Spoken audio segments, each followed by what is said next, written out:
अस्सलाम वालेकुम। उम्मीद है आप सब खैरियत से होंगे। मैं शारिक अहमद अपने सेकंड ब्लॉग में हाजिर हुआ हूँ। लास्ट ब्लॉग में हमने बात करी थी पास्ट और प्रेजेंट के कंपैरिजन पे। हमने बात करी थी गोल्ड की, हमने बात करी थी क्रिप्टो करेंसी, कम्युनिटी और अदर इन्वेस्टमेंट की कि हम पहले अगर इन्वेस्टमेंट करते 2013 के अंदर यानी 10 साल पहले और आज हमें उनमें कितना बेनिफिट होता। हमने देखा कि हमें गोल्ड में इतना खास नहीं हुआ, तकरीबन 2.5-3 लाख तकरीबन ऐसे ही था। क्रिप्टो करेंसी 2018 में बैंड थी, कमेटी वगैरह ली तो सल्यूट है कि जितने भरो उतने, और बहुत सारी जगहों पर तो कमेटियाँ की बाजी भाग जाती है तो वो भी नहीं मिलता है। अच्छा, तो आज हम बात करने जा रहे हैं कि किस ज़मीन पे इन्वेस्ट करें, किस वक्त इन्वेस्ट करें। हम स्टार्ट करेंगे इनिशियल से। अब मैं बात करूं कि एक ज़मीन है जिसके इर्द गिर्द बहुत स्ट्रॉन्ग स्कीम्स लॉन्च हो चुकी हैं, चल रही हैं। आपको उस जो लॉन्च हुई हुई स्कीम अपने पीक को पकड़ चुकी है ना, आपके उसके इर्द गिर्द की जगह ढूंढनी है। आप देखो कि उसके इर्द गिर्द कौन सी स्कीम लॉन्च हुई है। जब वो लॉन्च हुई है तो उसका इनिशियल फेज जो है उसके अंदर बुकिंग की कोशिश कर, क्योंकि जो इनिशियल फेज होता है ना वो हर बिल्डर का, हर स्कीम का बहुत लोवेस्ट रेट के साथ स्टार्ट होता है। अब आप देखो बहुत सारी ऐसी स्कीम है, भेरे टाउन के इर्द गिर्द जाएंगे तो वहाँ पर बहुत सारी स्कीम है, नॉर्दर्न बाईपास पे आएंगे तो टेसर के सामने इर्द गिर्द बहुत सारी स्कीम है, और M10 वाले पे जाएंगे तो 3D वर्ल्ड है, बहुत सारी स्कीम्स है, मैं नहीं जानता। और उन पे आप बात करेंगे तो जो इनिशियल फेज है, जो स्टार्टिंग है, उसमें हैवी डिस्काउंट होता है। आप साइट विजिट करें, आप बिल्डर का फीडबैक लें। सबसे पहले तो आपने देखा इनिशियल फेज में कितने रेट्स हैं, कितना हैवी डिस्काउंट है, क्योंकि जब भी स्कीम लॉन्च होती है बहुत सारी पॉलिसीज के साथ होती है। किसी पे 50% कैश पे ऑफ मिल रहा होता है, इंस्टॉलमेंट पे जाते हैं तो अच्छा हैवी डिस्काउंट मिल रहा होता है, टाइम मिल रहा होता है, फिर बाद में पैसे बढ़ना शुरू होते हैं। आपने सबसे पहले इनिशियल फेज ढूंढ लिया, अब आपको लेना है बिल्डर फीडबैक कि बिल्डर का क्या फीडबैक है। बिल्डर ने क्या पहले कोई स्कीम्स करी है, बिल्डर ने कोई पहले प्रोजेक्ट्स ऐसे तैयार करके दिए। अक्सर लोग नए बिल्डर के ऊपर अपने इन्वेस्ट कर देते हैं। अच्छी बात है, रिस्क लेना चाहिए, क्योंकि रिस्क जो लेता है वही रिस्क कमा पाता है। अब बिल्डर, अगर आपका कोई तैयार शुदा बिल्डर जो है ना, एक एक्सपीरियंस वेल डिलीवरेंस वाला बिल्डर है, जिसने अपने प्रोजेक्ट्स को डिलीवर कर दिया, जिसने अपने प्रोजेक्ट्स के ऊपर एक नंबर तरीके से लीगली तौर पर ऑथेंटिकेशन के साथ उसने एक अच्छी डिलीवरेंस दी, अच्छी सहूलियात दी, अपनी ज़मीन को जो कि कौड़ियों के दाम थे उसको करोड़ों पे ले गया, ऐसे बिल्डर को चुने। उन बिल्डर के बाद आपके पास बिल्डर फीडबैक आ गया, आपने ज़मीन का इनिशियल फेज देख लिया, आपको स्कीम पे जाना है, आपको साइट्स पे जाना है, आपको ऑफिस विजिट करना है, आपको फीडबैक लेना है उसके इर्द गिर्द के माहौल का। आप मुसलसल बार बार साइट पे जाए, लेने से पहले 100 बार विजिट कर ले, कोई मसला नहीं होता। साइट पे जाने के कोई पैसे चार्ज करे, साले को भागना है किस चीज़ के, आप पैसे देने जा रहे हो तो आप साइट विजिट करो। जमीन पे जाके जब खड़े हो गए ना तो आपको एहसास होगा कि यार आज जमीन की वैल्यू 10 लाख है, आने वाले वक्त में जमीन की वैल्यू क्या होनी है। आसपास की जगह के वैल्यू का फीडबैक लें। आप सिर्फ अपनी स्कीम पे नहीं खड़े हो, आप पूछें कि सामने जो स्कीम है उसके रेट क्या है, इस तरफ स्कीम है उसके रेट क्या है। अगर आपकी रोड की स्कीम है तो पूछे मेरे रोड के पीछे जो स्कीम है उनके रेट क्या है। वो पोजीशन कब दे रहे हैं, वो पोजीशन दे रहे हैं नहीं दे रहे, सामने यहाँ पोजीशन मिल रहा है नहीं मिल रहा, आगे पीछे की सबका फीडबैक लें। इससे आपको आपकी वर्थ का पता चलता है कि आपके आसपास, अगर मिसाल दूं 80-80 लाख 90-90 लाख के या 1 करोड़ के प्लाट हैं और आप जिस स्कीम में खड़े हो वो इनिशियल फेज पे 30 लाख पे, तो एक कॉन्सेप्ट आपका आ जाता है, एक आइडिया आपके जहन में आता है कि मेरी जमीन की वैल्यू इंशाल्लाह अज़्ज़ व जल बहुत जल्द बढ़ेगी, क्योंकि आसपास के माहौल में करोड़ों रुपए के प्लाट्स हैं। तो आपका जो कि 10 लाख 20 लाख 30 लाख का भी प्लाट है वो उठ के 50 60 70 यानी उन जो मार्केट है, जो मार्केट वैल्यू है उस पर जाके खड़ा होना है।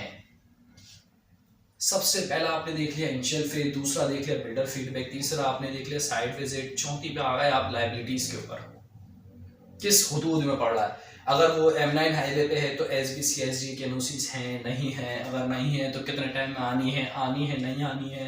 ये जब आप जाते हो साइट पे, ऑफिस पे जाते हो, आप फीडबैक्स लेते हो तो आपको पता चल जाता है। M10 पे है, अगर M10 पे तो MDA हुदूद में पड़ रहा है, MDA के एनओसीज हैं नहीं है, अगर जारी वाली साइट पे तो LDA के एनओसीज हैं नहीं है, सबको देखना पड़ता है। कुछ ऐसे होते हैं जो कि आपको दिखाते हैं कि देखो हमारे पास एनओसी नहीं है, वो जो जेन्युइन होते हैं, हमारे पास एनओसी नहीं है लेकिन ये हमारे चालान सबमिट हैं, ये हमारी चीजें सबमिट हैं और इंशाल्लाह अज़्ज़ व जल हमारी बहुत जल्द आने वाली है। अच्छा, ये एक होता है टर्निंग पॉइंट, ये होता है रिस्क टेकिंग पॉइंट। उन्होंने आपको दिखा दी हमारी लेगिलेशन, आपके पास बिल्डर फीडबैक बहुत स्ट्रॉन्ग आया है, उन्होंने डिलीवरेंस अच्छी करी है, जमीन की वर्थ आपको पता है, एनओसीज अभी अगर आ रही हैं, उन्होंने दिखा दिया आपको कि भाई हमने चालान सबमिट करे हैं, हमारे बंदे चल रहे हैं, हमारे 1 सर्वे नंबर का आ गया, 2 सर्वे नंबर रहेगा, तो आप उस पर ट्रस्ट कर सकते हैं। क्यों? क्योंकि वो 1 सर्वे नंबर ला चुका है। जब उसकी सारी एनओसीज आ जाएंगी तो वो पैसे रिवाइज करेगा, वो अपना डिस्काउंट रेट कम कर देगा। जो 50% डिस्काउंट पे दे रहे होते हैं बिल्डर, ये जो बिल्डर्स पॉलिसीज होती है ना, ये बड़ी टिपिकल होती है, बड़ा इनको सोच समझ के करते हैं। एक माइंडसेट होता है कि मैं अपनी जमीन पे 1 ईंट लगाऊंगा तो उस पर 10 लाख बढ़ाऊंगा।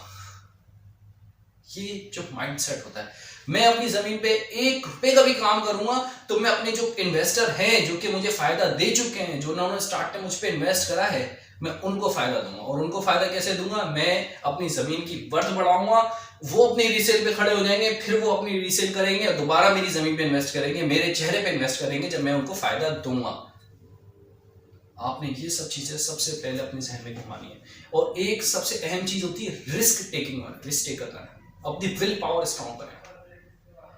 ज्यादा सोचने से जो है ना, इरादे कमजोर हो जाते हैं। ये मैंने किसी से सुना था और ये मैंने अपने माइंड में रखी है बात। वाकई में ऐसा है, ओवर थिंकर्स जो पर्सन होते हैं वो अपने आप का सेल्फ कॉन्फिडेंस छोड़ देते हैं, वो डरते हैं, वो आगे नहीं बढ़ पाते, वो फिर धक्के खा रहे होते हैं और अपने आने वाले फ्यूचर को तबाह कर रहे होते हैं।